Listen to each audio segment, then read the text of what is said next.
दोस्तों, बहुत बहुत स्वागत है आपका मेरे चैनल पे। मैं हूँ गरिमा। तो दोस्तों, जून का महीना आ गया है, सबका गर्मी से बुरा हाल है।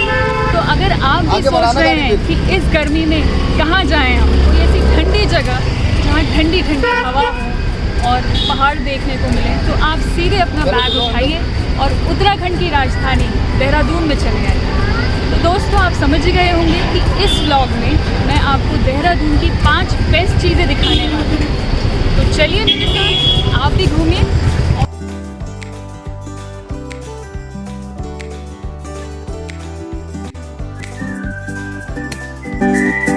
सबसे पहले मैं आपको दिखाऊंगी देहरादून का मालसी डियर पार्क।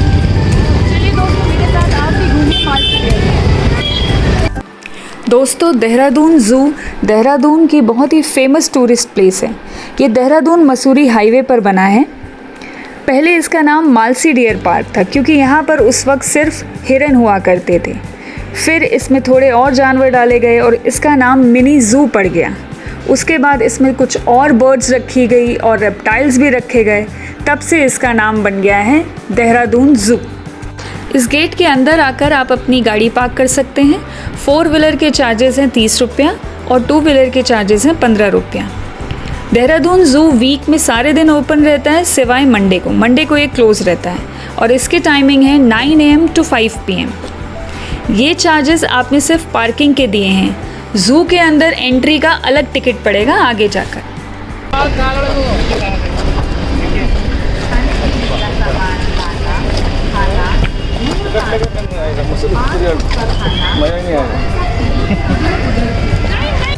ज़ू में एंट्री करने से पहले ही राइट साइड में आपको ये फूड कोर्ट मिल जाएगा। आप चाहें तो यहाँ पर कुछ खा पी भी सकते हैं। जैसा कि आपको सुनाई दे रहा होगा दोस्तों, ज़ू के अंदर खाने पीने का सामान ले जाना बिल्कुल भी अलाउड नहीं है। ये यहाँ लेफ़्ट पे टिकट काउंटर है, यहाँ से आप टिकट ले सकते हैं।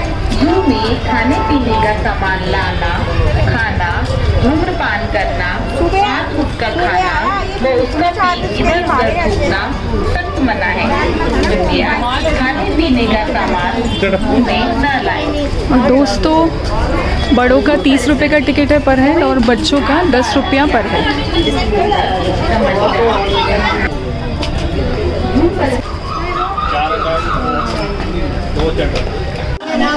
यहाँ पर आपको टिकट दिखाना होगा और फिर आपकी ज़ू के अंदर एंट्री हो जाएगी। दोस्तों, कोविड प्रोटोकॉल को फॉलो करते हुए यहाँ बिना मास्क के आने वालों को एंट्री नहीं दी जा रही है, इसलिए हमने तो अपना मास्क पहन लिया है। तो दोस्तों, हमारी एंट्री हो चुकी है देहरादून ज़ू के अंदर। तो आपको एक बहुत ज़रूरी इन्फॉर्मेशन दे दूं कि यहाँ बिना मास्क के एंट्री अलाउड नहीं है। तो प्लीज़ आप मास्क लेके आइए अपने साथ, नहीं तो यहाँ पे एंट्री की परमिशन नहीं मिलेगी। इन केस आप बिना मास्क के आ भी गए हैं तो यहाँ पे एंट्रेंस पे ही ज़ू की कैंटीन है जहाँ पर आपको मास्क मिल सकता है। डिस्पोजेबल मास्क आप वहाँ से ख़रीद सकते हैं। एंटर करते ही ये फ़न पार्क दिखाई देगा आपको, जहाँ बच्चों के लिए स्लाइड्स हैं, स्विंग्स हैं। यहाँ बच्चे एंजॉय कर सकते हैं।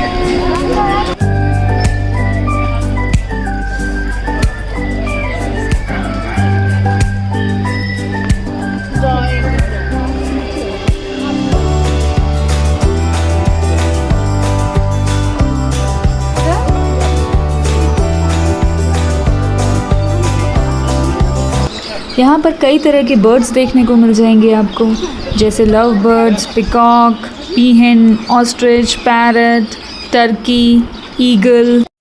दोस्तों, यहाँ ज़ू के अंदर पीने के पानी की और वॉशरूम की सुविधा भी उपलब्ध है।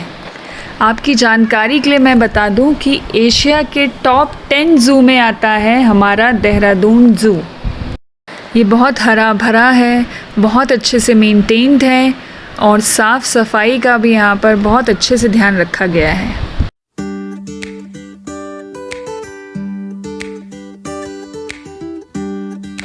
दोस्तों, ज़ू के अंदर ही एक छोटा सा एडवेंचर पार्क बनाया हुआ है जिसमें बच्चे कमांडो नेट कर सकते हैं और ये बर्मा ब्रिज कर सकते हैं, जिप लाइन कर सकते हैं।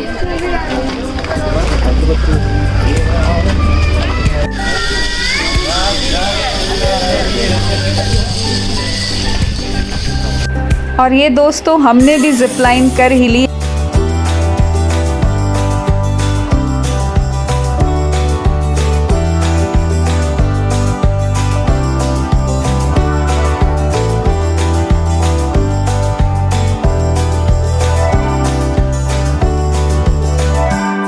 ये अब हम स्नेक हाउस के अंदर आ गए हैं, जहाँ कोबरा, पाइथन जैसे वैरायटी ऑफ स्नेक्स हैं। ये हम आ गए हैं एक्वेटिक वर्ल्ड में, जहाँ बहुत सारी फिशेस हैं। ये चार्जेबल है, यहाँ पर आपकी एंट्री लगती है। एडल्ट के 50 रुपीज़ पर पर्सन और चाइल्ड के 20 रुपीज़ पर पर्सन।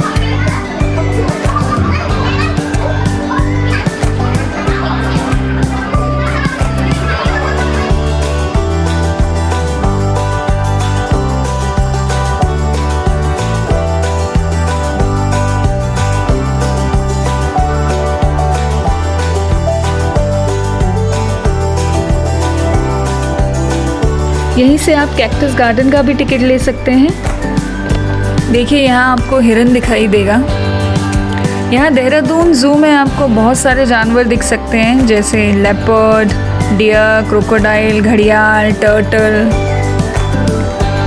किस्मत अच्छी रही तो लेपर्ड दिख जाएगा। कई बार लेपर्ड अंदर सोया रहता है तो दिखाई नहीं देता। देखते हैं हमें दिखता है कि नहीं।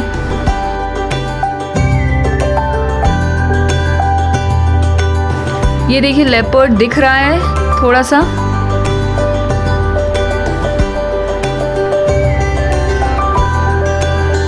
अपने घर के बिल्कुल दरवाजे पे बैठा हुआ है। मैं जूम करके दिखाती हूँ आपको थोड़ा सा। 3-4 लेयर की जाली लगी हुई है, जिसके अंदर देखना बहुत मुश्किल हो रहा है। ये देखिए तो दोस्तों, जू से बाहर आ गए हैं हम। बहुत आज हमने मस्ती की, बहुत कुछ देखा है। एक्वेरियम देखा, स्नेक वर्ल्ड देखा, बहुत वैरायटी देखी एनिमल्स की। तो अब ज़रा लोगों से भी पूछ लेते हैं। आज यहाँ पे बहुत भीड़ है, देखते हैं उनका कैसा एक्सपीरियंस रहा। अभी सामने से आ रहे हैं जी। क्या नाम है सर आपका? मेरा पीयूष बिस्ट है। मैं रामनगर से आया हूँ यहाँ पे जी। अपनी फैमिली के साथ देहरादून हम लोग घूमने आए हुए थे। अच्छा। और आज हम लोग का जो है सवेरे यहाँ पे जू में जो है घूमने का प्रोग्राम बना बच्चों के साथ। अच्छा। हम लोग जू में गए थे, बहुत बढ़िया हम लोग को जू लगा।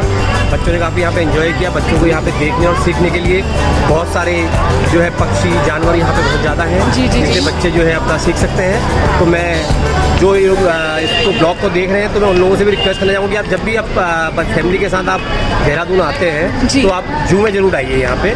और यहाँ पे जू को देखिए, बहुत सारी चीज़ें यहाँ पे सीखने के लिए और बच्चों के देखने के लिए है जी। और मेरा बेटा भी मेरे साथ में है। बेटा आपको बताया कैसा लगा? मेरा नाम उदयराज है। अच्छा लगा बेटा? बहुत अच्छा लगा। पसंद आया आपको जू? यस। आपको क्या ज़्यादा अच्छा लगा? एक्वेरियम ज़्यादा अच्छा लगा या स्नेक वर्ल्ड वाला एरिया ज़्यादा अच्छा लगा? मेरे को फिश ज़्यादा अच्छी लगी। थैंक यू सो मच बेटा, thank you so much. Bye bye. तो देखा आपने, जो भी यहाँ आता है वो दोबारा यहाँ ज़रूर आना चाहता है।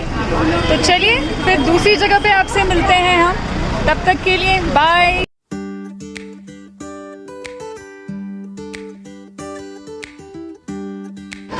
दोस्तों, अब हम गुच्चू पानी पहुँच गए हैं, जिसको रॉबर्स केव भी कहते हैं। ये देखिए, गुच्चू पानी में आने के लिए आपको स्लीपर्स लाने होंगे, क्योंकि यहाँ पर पानी में चलना होता है। अगर इन केस आप स्लीपर्स लाना भूल गए हैं तो आप यहाँ से रेंट पे 10 रुपीज़ पर स्लीपर्स के आप रेंट पे ले सकते हैं। हर साइज़ के स्लीपर्स मिल जाएंगे। तो चलिए ना, गुच्चू पानी की सैर करते हैं आज हम। No mask, no entry. Per person किराया है यहाँ का 35 रुपया। 4 साल से ऊपर के बच्चों का टिकट लगेगा। 4 साल से कम के बच्चों का यहाँ पे कोई टिकट नहीं है। ये टिकट काउंटर है, यहीं से आपको टिकट मिलेगा। तो रॉबर्स केव को यहाँ की लोकल लैंग्वेज में गुच्चू पानी भी कहते हैं। रॉबर्स केव का अर्थ है डाकुओं की गुफा। दोस्तों, ये एक नेचुरल गुफा है।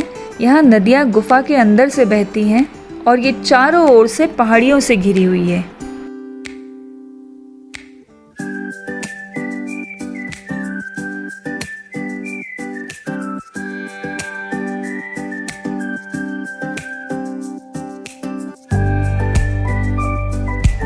गुच्चू पानी में सभी एज ग्रुप के लोग आते हैं। ये एक टूरिस्ट प्लेस होने के साथ साथ पिकनिक स्पॉट भी है।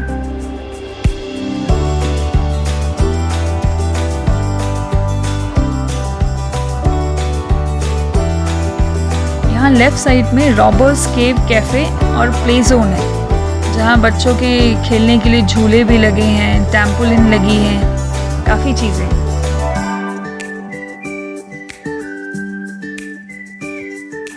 यहाँ रास्ते के दोनों तरफ खाने पीने की काफ़ी दुकानें हैं, जहाँ पर आप कुछ खा सकते हैं और कुछ ठंडा गर्म पी भी सकते हैं।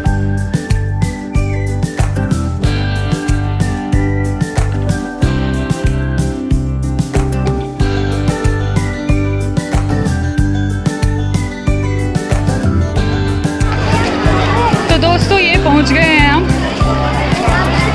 केव के अंदर। देखिए यहाँ काफ़ी लोग नहा रहे हैं।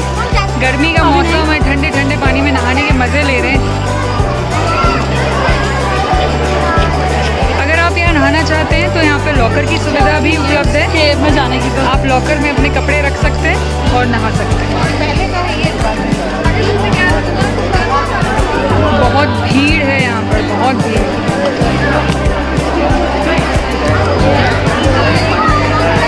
ये देखिए, ये है केव। तो इसके अंदर अब हम जा रहे हैं।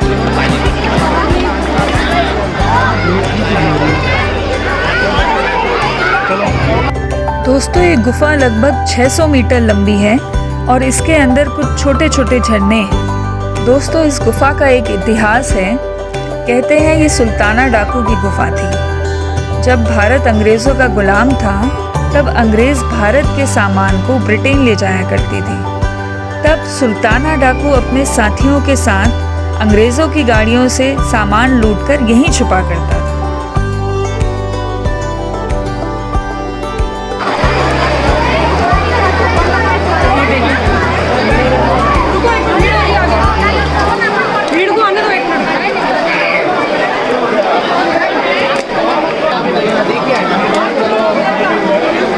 बच्चों का ध्यान रखो। देखो ये देखिए दोस्तों, ऊंची गुफा है और जैसे जैसे अंदर जाते जाते हैं रास्ता और संकरा होता जाता है।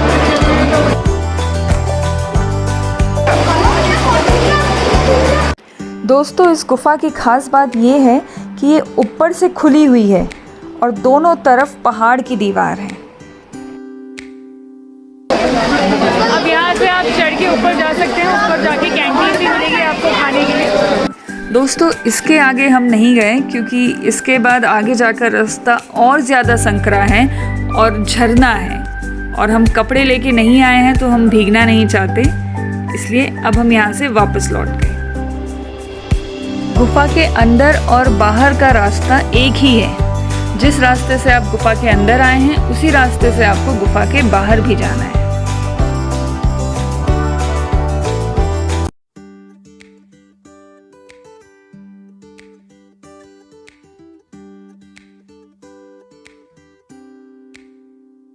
तो दोस्तों ये अब हम आ गए हैं सहस्त्रधारा।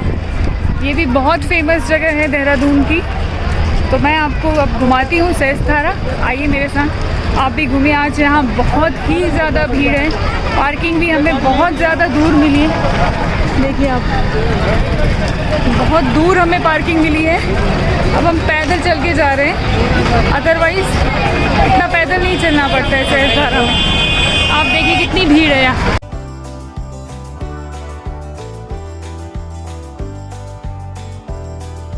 दोस्तों ये है सहस्त्रधारा। सहस्त्रधारा का अर्थ होता है सैकड़ों धाराएं।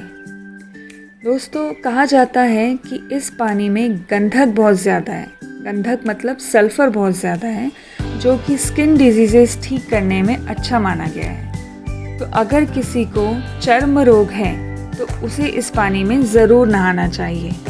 यहाँ पर चेंजिंग रूम और लॉकर की सुविधा भी उपलब्ध है। दोस्तों हम कपड़े नहीं लाए थे इसलिए हमने यहाँ पर नहीं नहाया। तो अब हम यहाँ से रोपवे का टिकट लेके जाएंगे ऊपर। ऊपर मैं आपको दिखाती हूँ कि क्या क्या चीज़ें आपको देखने को मिलेंगी।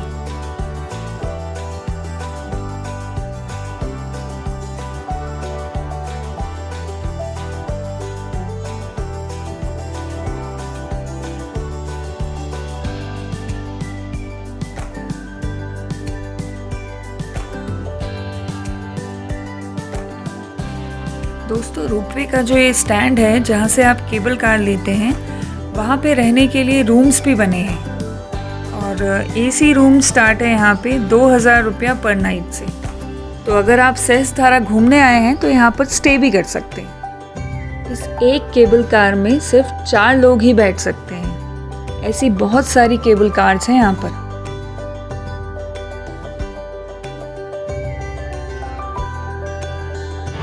दोस्तों अभी हम अब रोपवे से जा रहे हैं ऊपर। सहस्त्रधारा से हमने रोपवे किया है। तो दोस्तों हम रोपवे से ऊपर आ गए हैं और इस जगह को कहते हैं मणिद्वीप।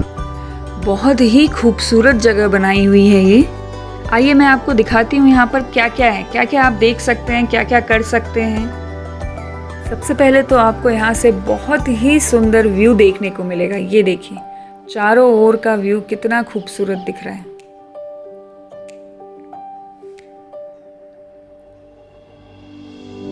और नीचे दिखाई दे रही है ये सहस्त्रधारा। सहस्त्रधारा में छोटे छोटे बहुत सारे ताल हैं, बहुत दूर तक फैली हुई है ये। नीचे आपको देखिए दिख रही होगी।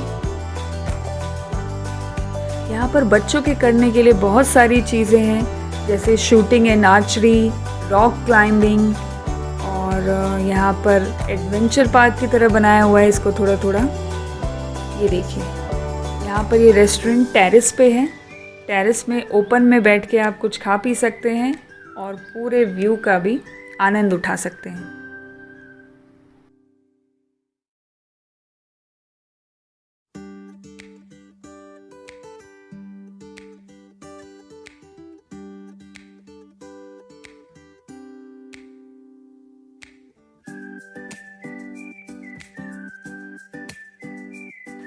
फ़ोटो क्लिक करने के लिए तो आपको यहाँ पे बहुत सारे पॉइंट्स मिल जाएंगे। एक बहुत ही कलरफुल सी है ये प्लेस।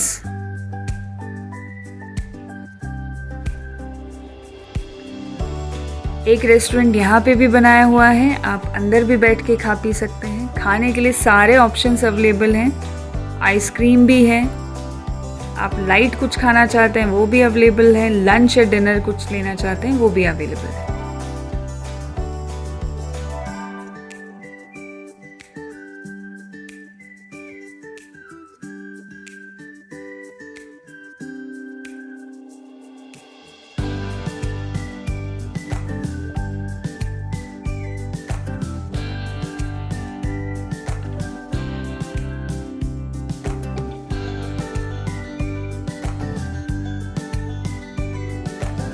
दोस्तों यहाँ पे डीजे फ्लोर भी लगा हुआ है जिसका कोई चार्ज नहीं है। आप यहाँ पे डांस भी एंजॉय कर सकते हैं।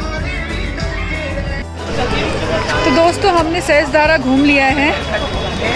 पानी में तो मैं नहीं गई क्योंकि आज यहाँ बहुत भीड़ थी। तो चलिए मिलते हैं आपको दूसरी डेस्टिनेशन में। दोस्तों अब हम आ गए हैं FRI फॉरेस्ट रिसर्च इंस्टीट्यूट और इस गेट को कहते हैं शताब्दी द्वार। इस गेट के अंदर जाते ही हम लेफ़्ट साइड में टिकट लेंगे और फिर आगे बढ़ेंगे। भैया बताइए ये किस किस दिन खुला रहता है? सब पूरे दिन खुला रहता है। अच्छा संडे या किसी दिन ऑफ नहीं रहता? अच्छा टाइमिंग क्या है इसका? 9 to 5। 9 to 5 में लोग आके यहाँ पे देख सकते हैं। जी 9 to 5 के बीच में आप कभी भी आ सकते हैं, उसके बाद बंद रहता है। अच्छा आजकल कितनी भीड़ हो रही है यहाँ पे? कितने लोग आ रहे हैं FRI देखने? आ रहे हैं मैडम, काफ़ी आ रहे हैं। रश है बहुत। छुट्टियों की वजह से गर्मियों में काफ़ी भीड़ होती है। अच्छा जी जी चलिए ठीक है, ओके थैंक यू भैया। वेलकम। चलिए दोस्तों फिर देखते हैं ऐसा क्या खास है FRI में जो इतनी भीड़ आ रही है यहाँ पर देखने के लिए। FRI की टाइमिंग है 9 AM to 5 PM और दिन में 1 से 1:30 बजे का लंच ब्रेक होता है। ये वीक में सारे दिन ओपन रहता है, किसी भी दिन क्लोज नहीं होता। एंट्री टिकट है यहाँ का 10 रुपया पर पर्सन और कार पार्किंग के चार्जेस हैं 30 रुपया। एंट्री गेट से मेन बिल्डिंग तक का डिस्टेंस करीब 2 किलोमीटर है। आप चाहें तो पैदल भी जा सकते हैं और चाहें तो कार से भी जा सकते हैं।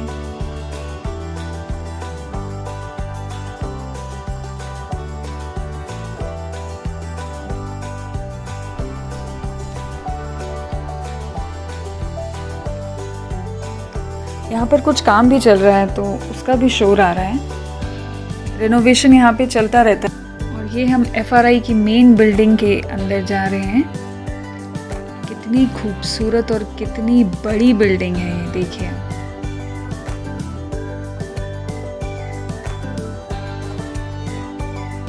इसकी खास बात ये है कि ये पूरी दुनिया में एकमात्र ऐसी बिल्डिंग है जो सिर्फ ब्रिक से यानी ईंट से बनी हुई है, और इसी की वजह से इसका Guinness book of world record में भी नाम लिखा गया है। माना जाता है कि इस बिल्डिंग की चिनाई सीमेंट से नहीं बल्कि रावी और चीनी की चाशनी से की गई है। एक और ख़ास बात है FRI की, वो ये कि यहाँ पर कई सारी बॉलीवुड मूवीज़ की शूटिंग हुई है, जैसे कि student of the year 1, student of the year 2, पान सिंह तोमर, कृष्णा कॉटेज आदि। और यहाँ पर कई सारे पंजाबी सॉन्ग्स भी शूट किए गए हैं।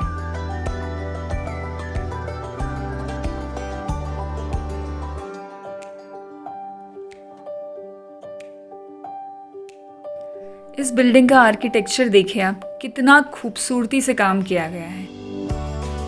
ये बिल्डिंग किसी महल से कम नहीं लगती।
दोस्तों, म्यूज़ियम देखने के लिए एंट्री टिकट आपको यहीं से मिलेगा।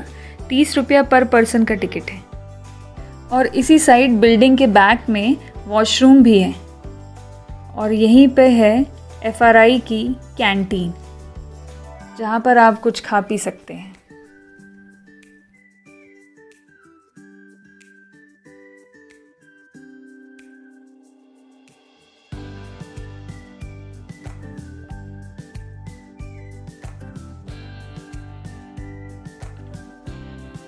बिल्डिंग के फ्रंट में है बहुत ही बड़ा हरा घास का मैदान, जहाँ पे लोग फोटोग्राफी करवाते हैं, बच्चे खेलते हैं, लोग ठंड में आते हैं तो बैठ के थोड़ा धूप सेक लेते हैं।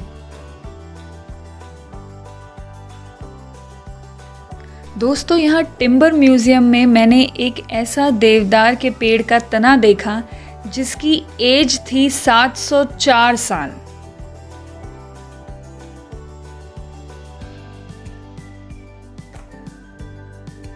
दोस्तों, FRI में टोटल 6 म्यूज़ियम है, जिसमें से हम सिर्फ 4 ही देख पाए क्योंकि 2 म्यूज़ियम अंडर रेनोवेशन थे, और उन चारों की थोड़ी बहुत झलक मैंने आपको दिखा दी है। हमने तो FRI घूम लिया, अब मिलते हैं अगली लोकेशन पे।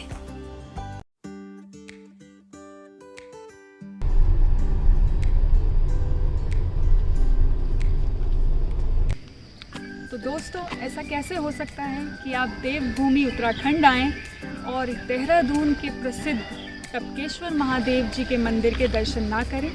जी हाँ, अब हम आ गए हैं टपकेश्वर महादेव के मंदिर में। आइए मैं आपको महादेव के दर्शन करवाती हूँ। दोस्तों, यहाँ पर आप अपनी गाड़ी पार्क कर सकते हैं। पार्किंग के चार्जेस हैं 40 रुपया। ये मंदिर हफ्ते में हर दिन खुला रहता है, और इसके दर्शन कर सकते हैं आप सुबह 4 बजे से लेकर रात के 10:30 बजे तक। और यहाँ से मंदिर का परिसर शुरू हो गया है। दोस्तों, ये मंदिर 2 पहाड़ियों के बीच में है। इस मंदिर की लोकेशन बहुत ही खूबसूरत है। इस मंदिर के कई रहस्य हैं। कोई कहता है कि यहाँ शिवलिंग स्वयं प्रकट हुआ, तो कोई कहता है कि पूरा मंदिर ही स्वर्ग से उतरा है। दोस्तों, यहाँ पर आप अपने जूते चप्पल उतार के रख सकते हैं। और ये देखिए, ये है टपकेश्वर महादेव का मंदिर।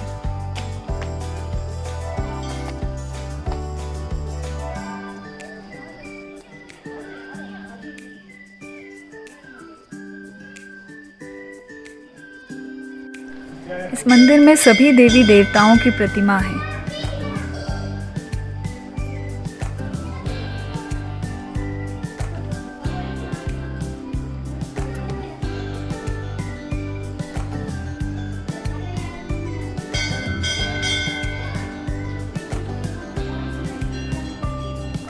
ये देखिए दोस्तों, यहाँ भगवान हनुमान जी की एक विशाल मूर्ति है जो कि इस मंदिर का सेंटर ऑफ अट्रैक्शन है।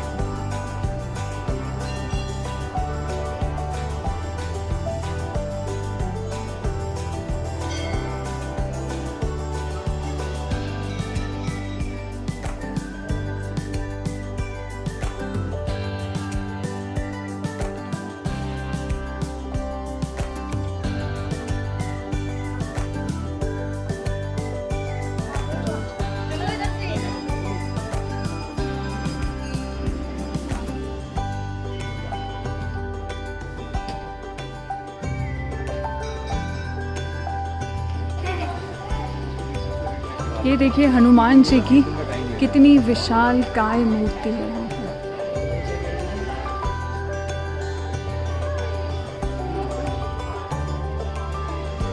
जय बजरंगबली।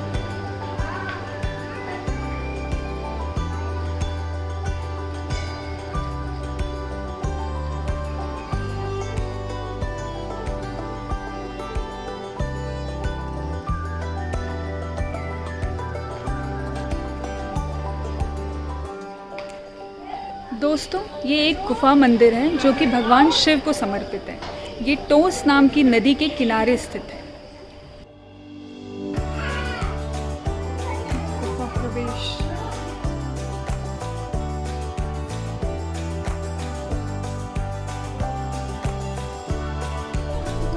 दोस्तों, बहुत ही छोटी सी और संकरी सी गुफा है ये। आपको इसमें बहुत झुक झुक के जाना पड़ेगा।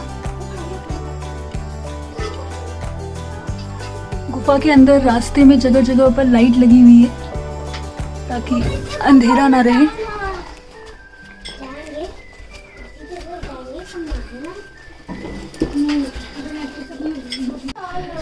दोस्तों, ये संतोषी माता की गुफा है। और अब हम जा रहे हैं टपकेश्वर महादेव की गुफा में। माना जाता है कि यह गुफा गुरु द्रोणाचार्य की थी, जहाँ उन्होंने भगवान शिव जी की तपस्या की थी और यहीं उनके बेटे अश्वत्थामा पैदा हुए थे। बेटे के जन्म के बाद उनकी माँ अपने बेटे को दूध नहीं पिला पा रही थी, तो अश्वत्थामा ने भगवान शिव जी की एक पाँव पर खड़े होकर 6 महीने तक तपस्या की। शिव जी प्रसन्न हो गए और शिवलिंग की छत से दूध की धारा बहने लगी। कलयुग में इस धारा ने पानी का रूप ले लिया और अब गुफा की छत से शिवलिंग पर लगातार पानी की बूंदें टपकती रहती हैं। इसीलिए इस मंदिर का नाम टपकेश्वर मंदिर पड़ गया।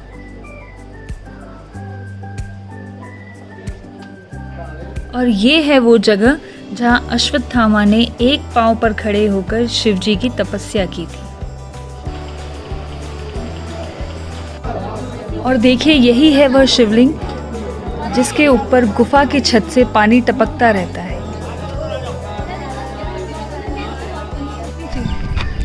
तो दोस्तों, हमने टपकेश्वर महादेव जी के दर्शन कर लिए हैं। वैसे तो देहरादून में घूमने की बहुत सारी जगह हैं, लेकिन अगर उन सबको मैं आपको इस वीडियो में दिखाऊंगी तो वीडियो बहुत लंबी हो जाएगी। तो दोस्तों, अब इस वीडियो को एंड करते हैं और अगली वीडियो में मिलते हैं किसी खूबसूरत जगह के साथ। तब तक के लिए thank you and take care.